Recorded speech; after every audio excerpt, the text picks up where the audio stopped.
Hey everybody, welcome back to another Diecast review. Today we are taking a look at Chase Elliott's 2022 Throwback car that ran at Darlington in the spring. This is the Elite, and we're going to go ahead and just do a quick review on this car and the box as well. So, standard Elite box, nothing crazy to see. It does have the Darlington Throwback sleeve, just like the race wins where they have that extra sleeve. Goes on the ARC or the Elite, and then you can just slide it over here, take this little tab here, slide it up into the box. Sometimes it can be a little bit of a pain. Box is fitting too tightly, which is exactly what's happening here. And it flipped over. Oh, wouldn't it be nice if there was something here so it didn't just fall over? You know, something like a square box. Yeah. Anyway, so here you can see the production number, one of 293 Elites. And then, yeah, let's go ahead and take a look at what this car looks like. So, we looked at the Throwback earlier. We did a review on that probably a month ago-ish, and that was the blue and yellow one all around. This one is white, basically from the nose all the way up to the back. And the reason for that is that with the practice crash, they take a plain white car and they swap all the parts in it. So, they add the Elliott windshield, Elliott back window, then they start wrapping it, so they put a Napa logo, number 9, Chase Elliott, and then they wrap the sides. But they don't have enough time to wrap the entire car because I'm guessing there's some laser inspection pieces on the rest of the car that would cause problems. So they could try to wrap it, and all of a sudden there might be a wrinkle in the wrap up here, and then it fails inspection, and then they're dealing with way too much extra crap. So yeah, anytime a Hendrick car had an issue this year, basically it went from their primary scheme to just remove this section of it, and it's going to be all white. And that was just kind of the strategy for handling backup cars. I don't know if that's going to be the case in the future. I guess we'll find out.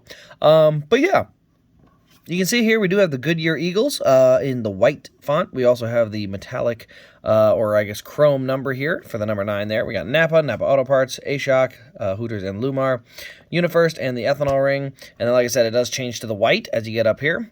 On the back of the car, we've got Napa Auto Care, and then we got the Camaro there. You see the 2 yellow stripes that kind of wrap around but then stop.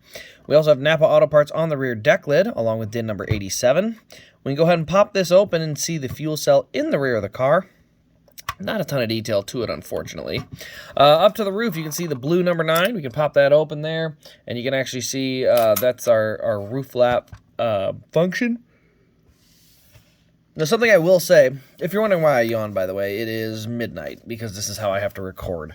So anyway, the roof number is blue, but in the actual paint scheme plan, the roof number is supposed to be white. So I'm not actually sure how they just had that extra blue on hand, maybe. Had an alternate wrap ready. That could have been what happened. But yeah, so anyway, we go around to the right side. Same as the left. Nothing real crazy to change as you go down this side. You can see the white around the base of the car as well. There we go.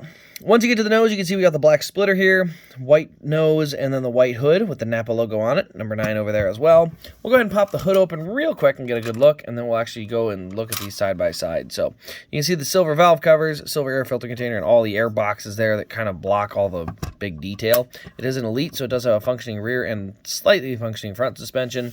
And then this is where I was going to bring in the other car. So this one is the original planned car. Now this one is only made in Elite.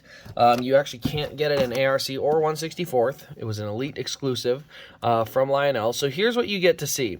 This was the car that ran at practice and was originally intended to run in the race. This is the car that actually ran in the race. So they made this one in every scale, shape, and size, or you know what I'm saying.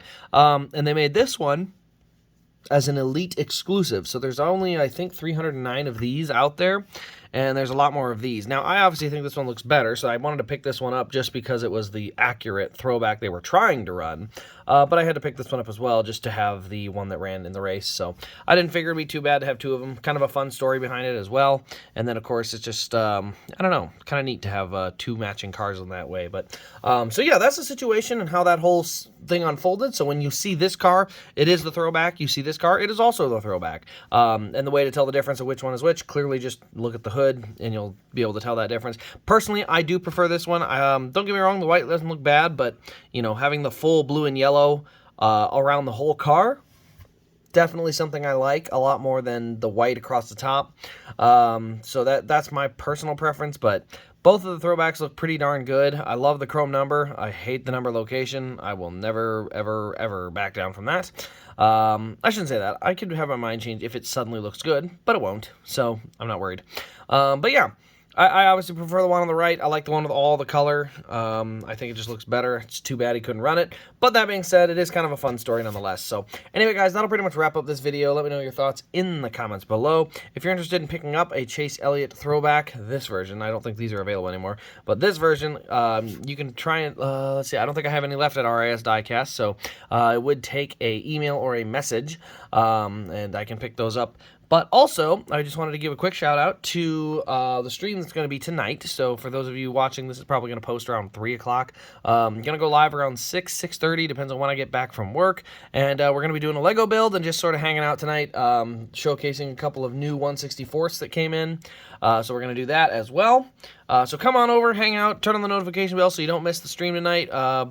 Just building a Lego car. It's actually a Lewis Hamilton 44 Formula 1 car, so that'd be kind of cool. But other than that, guys, this has been Race Craze. Thank you all for watching, and we will see you in the next Diecast review.